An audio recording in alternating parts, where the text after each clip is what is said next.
কি হ'ল হে চটফটাই আছা যে ইমান ডাঙৰ অপৰাধ কৰি কি হ'ল সুধিব আহিছ? এতিয়া ভাবি চাইছনে এবাৰ কি হব, কেনেকৈ বাচিব পাৰিবি তই? তোৰতো একো চিন্তা নাইয়ে সেইবোৰ। আৰে ভা নিশ্চয় ইমান চিন্তা কৰি নিজকে কিয় কষ্ট দি আছা? আৰে চিন্তা নকৰি কি কৰিম? পলাশবাৰী আৰক্ষী থানাৰ ভাৰপ্ৰাপ্ত বিষয়া অৰ্জুন ফুকনে ফোন কৰিছিল মোক। যদি তেওঁলোকে তোক এৰেষ্ট নকৰাক লৈ কোৰ্টত কমপ্লেইন কৰে তেন্তে তোক যিমান টকা দিলেও হেনো বচাব নোৱাৰিব।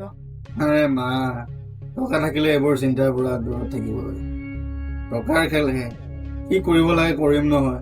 আৰু সেই ঘৰ আছেনো কি? ৰাজ, মই সেইবোৰ চিন্তা কৰি থকা নাই। এতিয়া কেছটোৰ পৰা কেনেকৈ বাচিব পাৰিম তাক এবাৰ ভাবিছা।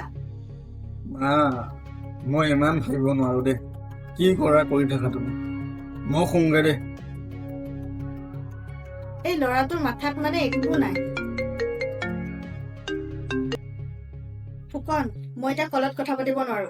কাইলৈ তুমি মোৰ ঘৰলৈ আহিবা।